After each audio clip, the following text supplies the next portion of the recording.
October 4th, 1943. Reich Air Ministry. Berlin, the oak panel conference chamber was hushed as Reichsmarshal Hermann Göring rose to deliver his assessment to Germany's leading aircraft manufacturers.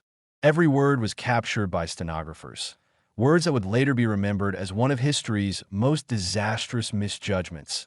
The Americans cannot build airplanes, Göring declared. They are good at making refrigerators and razor blades. Beyond the tall windows of the ministry, smoke from Berlin's strained factories curled into the sky. Plants working frantically to replace the Luftwaffe's mounting losses. Although the Third Reich was staggering after defeats at Stalingrad and in North Africa, it still held most of continental Europe. Göring's convictions, shaped by memories of the 1920s, painted the United States as little more than a nation of jazz bands and merchants, clever at producing consumer goods, but utterly incapable of building the weapons of modern war. What Göring failed to grasp was that, at that very hour, American shipyards were launching 3 Liberty ships every day. By the time his meeting ended, the Richmond yards in California would have completed another vessel. Within 6 months, the very nation he dismissed as incapable of building airplanes would be sending 1,000-bomber formations over Germany, while its shipyards produced a new cargo vessel roughly every 8 hours. The figures alone spelled doom for the Reich. Germany's downfall would not be written only in battlefield defeats, but in the cold mathematics of production. Numbers that revealed the fatal illusion at the core of Nazi strategy. Göring's contempt for American industry did not originate in 1943. It traced back to the First World War. As a decorated flying ace who had downed 22 Allied aircraft, he had witnessed America's late and limited entry into that earlier conflict. In 1917, the U.S. had fielded no real air force at all, and American pilots had flown borrowed French and British machines. This memory hardened into a lasting prejudice. The dismissive line about refrigerators and airplanes became Göring's stock response whenever questions arose about the American threat. As early as 1940, after France's collapse, he assured Hitler, "The Americans are good at making fancy cars and refrigerators, but that does not mean they are capable of producing aircraft. They are bluffing. Bluffing is what they do best." Yet this was more than Göring's personal blindness. German intelligence itself consistently underestimated American capacity. In November 1941, Colonel Joseph Beppo Schmid, head of Luftwaffe intelligence, issued a report stating that U.S. aircraft production could not possibly surpass 400 planes per month. According to his analysis, American industry lacked the fine machinery and skilled craftsmen necessary for military output. German naval intelligence echoed the same assumptions. In January 1942, Captain Zur C. Jürgen Essen reported to Admiral Raeder that America's shipyards could manage, at best, 1 cargo ship per week per yard. He wrote with scorn, "Their workers are soft, spoiled by high wages and short hours. They lack the discipline of German artisans." Even Hitler, though outwardly contemptuous, privately recognized the danger. Addressing his generals in December 1941, he admitted, "We must defeat Russia quickly. Only then can we turn to America before their production becomes overwhelming." But Göring, whose very role was to evaluate enemy air power, clung to his conviction that America's factories were weak. Meanwhile, across the Atlantic, President Franklin Roosevelt had already proclaimed the United States the arsenal of democracy. On January 6, 1942, in his State of the Union address, he announced staggering goals: 60,000 planes in 1942-125,000 planes in 1943, including 100,000 combat aircraft. German intelligence intercepted these numbers. On January 8th, Propaganda Minister Joseph Goebbels noted in his diary, "The Führer laughed when I showed him Roosevelt's production targets. Pure propaganda. If they manage even a tenth, it will be a miracle." What none of them realized was that America had been laying the groundwork since 1940, not through military orders, but through British gold. The seeds of America's wartime production miracle were planted not by Washington, but by desperate Britain. By 1940, the Royal Navy was losing merchant vessels faster than they could be replaced, victims of Germany's U-boats. The British Purchasing Commission, scouring the United States for help, approached an unlikely figure, industrialist Henry J. Kaiser. Kaiser had never built a ship in his life. His fame came from colossal construction projects such as the Hoover Dam, finished ahead of schedule. Yet when asked to deliver 60 cargo ships, employing mass production techniques never before seen in shipbuilding, he accepted without hesitation that Kaiser's vision was radical. Instead of master shipwrights crafting vessels piece by piece, he would apply assembly line methods. Prefabrication would replace artisanal labor. Welding, faster and stronger than riveting, would become the standard. Each ship would be assembled like a giant three-dimensional puzzle, with parts produced in factories across the country. The vessel itself, the Liberty ship, was designed for simplicity. At 441 feet in length, based on an old British pattern and powered by a triple expansion steam engine, it was plain, functional, and reparable anywhere. German intelligence dismissed it as crude when they examined one from a torpedoed wreck in early 1942. Corvetting Captain Peter Kramer sneered, "These ships are coffins, slow, ungainly, with the sailing qualities of a brick." But what Kramer missed was the true brilliance: standardization. Every bolt, every plate, every pipe was interchangeable. Whole sections, deckhouses, hull panels, bulkheads could be manufactured inland, shipped to coastal yards, and fitted into place with cranes. The first Liberty ship, the SS Patrick Henry, was launched on September 27, 1941, after 244 days of labor. German intelligence noted the figure with smug satisfaction. At that pace, they calculated the Americans might build 50 ships a year, hardly enough to offset U-boat sinkings. But the Germans failed to notice the learning curve. The second ship required 180 days. The 10th, 105 days.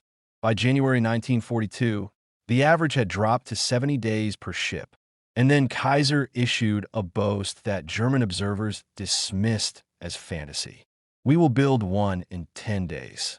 September 1942, Oregon Shipbuilding Corporation, Portland. While U-boats enjoyed their second happy time, sinking 69,000 tons of Allied shipping that month, Kaiser's workforce laid the keel of the SS Joseph N.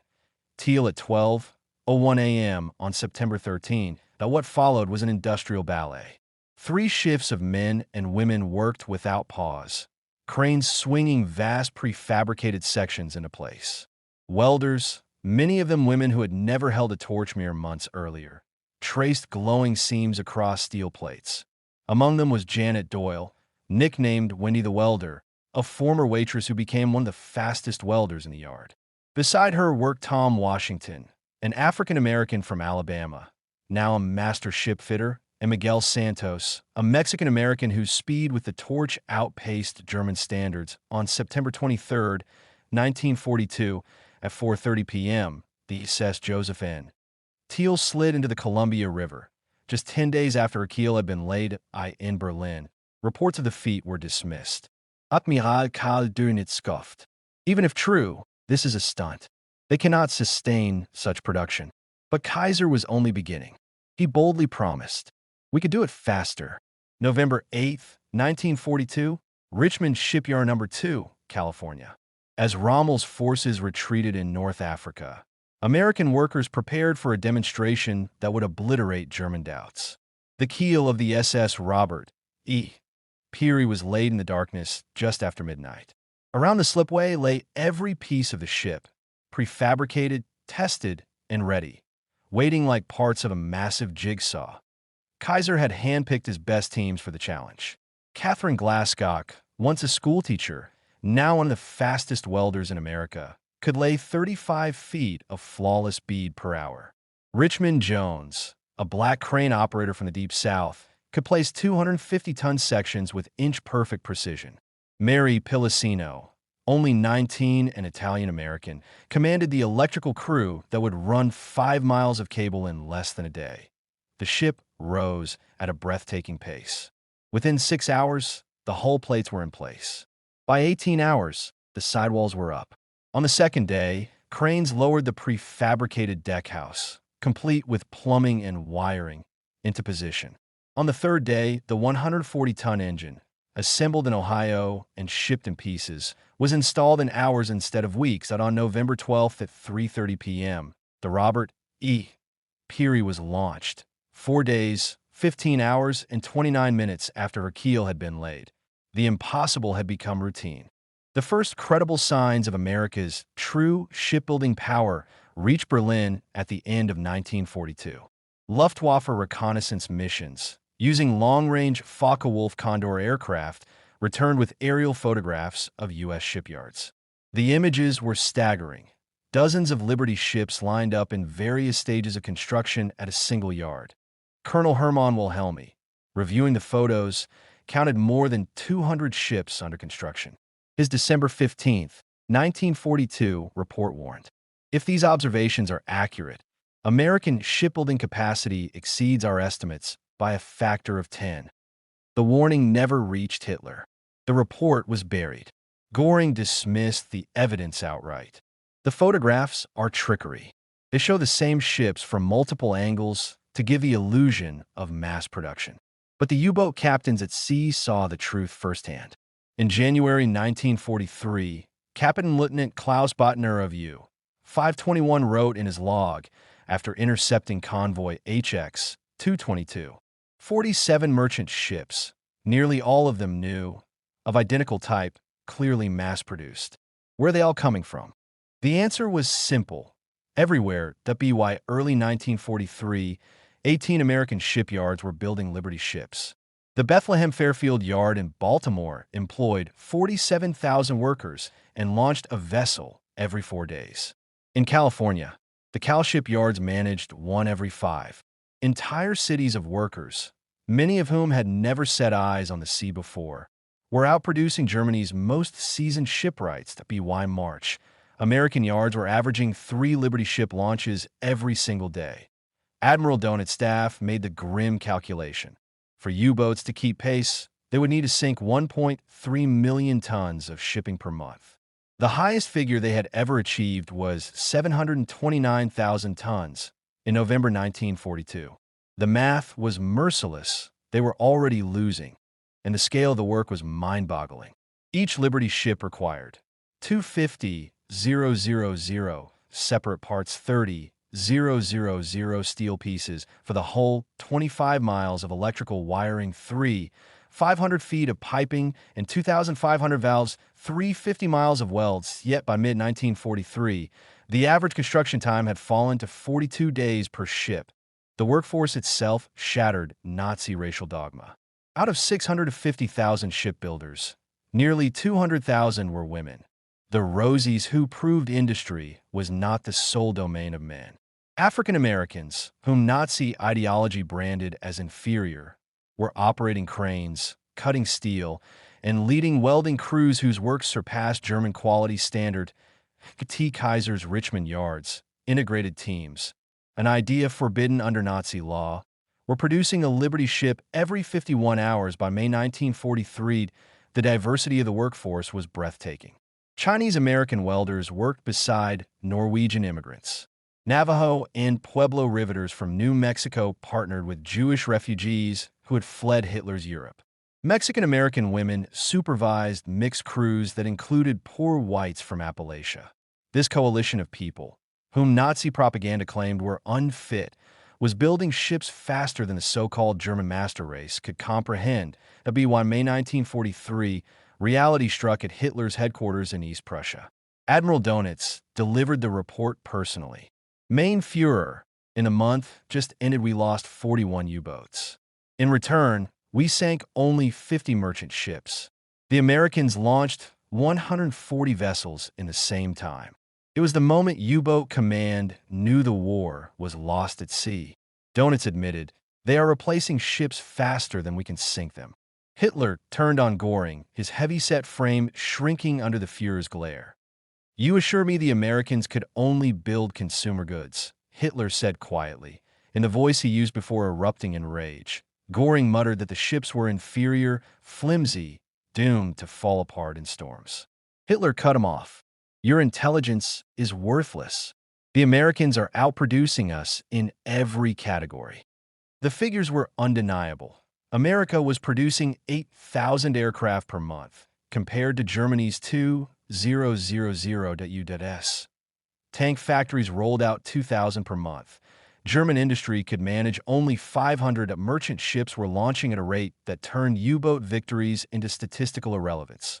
The Liberty ship had become the most visible symbol of a deeper truth.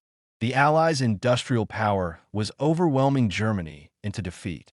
On October 4, 1943, the very date that opened this story, Göring repeated his tired mantra to Germany's aircraft manufacturers. The Americans boast of fantastic production figures, 8,000 aircraft per month. Impossible. And even if true, their quality must be inferior. Quantity without quality is meaningless. But Göring could not ignore the reports piling up on his desk. Luftwaffe pilots were encountering P-51 Mustangs and P-47 Thunderbolts that equaled or outperformed German fighters. B-17 Flying Fortresses and B-24 Liberators appeared over Germany in 1,000-plane raids, devastating cities with a relentlessness that belied his assurances. General der Jagdflieger Adolf Galland finally confronted him. Herr Reichsmarschall, American factories are turning out 54-engine bombers every week. That is more than we have fighters in total. Your refusal to face reality has doomed the Reich. Unable to bear the truth, Göring withdrew to Karen Hall, his lavish hunting estate, surrounding himself with looted art while Germany burned. The most credible testimony came from the men fighting America's industry at sea. Captain Lieutenant Heinz Schaefer of U-977 recorded. By late 1943, the convoys were vast. 80, 90, even 100 ships, most of them new Liberty types. We might sink one or two, but it was like trying to bail the ocean with a teaspoon. For every ship we destroyed, 3 new ones appeared. Oberleutnant Zur C. Herbert Werner of U-415 described the psychological effect. Through our periscopes, we saw them. Fresh gray paint, welded seams, identical outlines. They came in endless streams, each convoy larger than the last. We realized we were no longer fighting individual ships, but an entire industrial system that replaced losses faster than we could inflict them. The despair deepened as American propaganda trumpeted launchings like sports scores. Crews stopped counting. The numbers only sapped their will to fight. By January 1944, production statistics themselves became weapons. German intelligence intercepted U.S. radio broadcasts listing monthly achievements. 1. 238 Liberty ships completed in 194, 320, 3 Victory ships. Improved successors 122 tankers, 367 naval vessels, 8, 789 aircraft produced in December alone, 2, 464 tanks, and 153,000 military trucks. That same month, the figures were crushing. Wilhelm Zungen, head of the Reich's Industrial Association, delivered a blunt report to Hitler in February 1944. The Americans produce annually 100,000 aircraft to our 25,000, 50,000 tanks to our 19,000, 2.5 million military vehicles to our 100,000, 2,500 merchant ships to our 200. At these ratios, the Reich cannot endure another year. Hitler hurled the report into the fireplace, raging. Defeatist propaganda. But even those numbers understated the truth. American output in 1944 would surpass every German estimate. Confirmation came from Japan. Commander Toshikazu Omi, assistant naval attaché in Berlin, cabled Tokyo in March 1944. German leadership continues to underestimate American production capacity. I have verified that 173 ships were launched in February alone. German officials dismiss this as deception. Their delusion endangers planning. Recommend Imperial Navy assume U.S. output is at least double German figures. The Japanese, already facing U.S. might in the Pacific, had no illusions. Admiral Isoroku Yamamoto had warned before Pearl Harbor, "I can run wild for 6 months. After that, I have no expectation of success." He had understood what Göring never did. Once awakened, American industry was an inexhaustible engine. The beaches of Normandy revealed in a single day what German leaders had refused to believe for years. Offshore lay an armada so vast it defied imagination. 6,939 vessels, including hundreds of Liberty ships crammed with supplies, fuel, vehicles, and ammunition. General Lieutenant Wilhelm Richter of the 716th Infantry Division reported in shock. The sea is black with ships. They stretch to the horizon. This is not an invasion. It is a migration. Every Liberty ship in that ocean of steel represented an average of 42 days of American factory labor. Every Sherman tank rolling off landing craft was one of 88,410 produced during the war. Every Jeep bouncing onto the sand was one of 639,245 built on American assembly lines.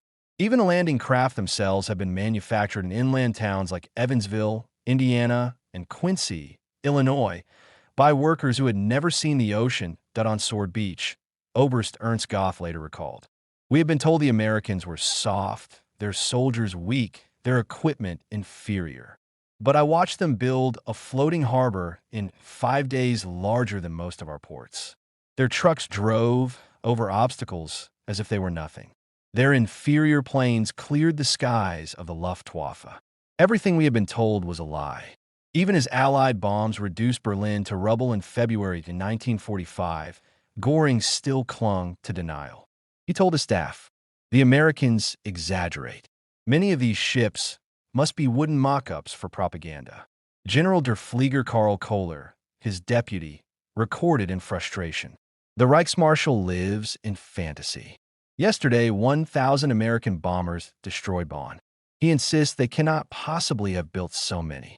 When I showed him serial numbers proving over 15,000 B-17s and B-24s had been manufactured, he accused me of defeatism. The truth was worse still. By war's end, America had built 31,000 four-engine bombers alone, 18,482 B, 24 Liberators, and 12,731 B, 17 Flying Fortresses. That single category of aircraft exceeded Germany's entire wartime aircraft output. For U-boat crews, the verdict had come long before. Oberleutnant zur See Herbert Werner summed it up. The Liberty ships came in endless processions, each one indistinguishable from the last. We could destroy one, maybe two, but for every sinking, 3 more rose on the horizon. It was like fighting the tide. The final numbers confirmed it. In 1944 alone, the United States produced 96 318 aircraft 17, 565 tanks 28,000 heavy guns 2.4 million small arms 1, 929 merchant ships no German plan, no battlefield triumph, no secret weapon could offset such a flood of steel. The Reich had been doomed not just by Allied armies, but by factories, workers, and assembly lines. An industrial juggernaut Göring and German intelligence had stubbornly dismissed that, in the end, the Third Reich fell not only on the battlefields of Europe, but in the workshops, shipyards, and assembly halls of the United States. It was there, in the heat of forges and the sparks of welders' torches, that the war had truly been won.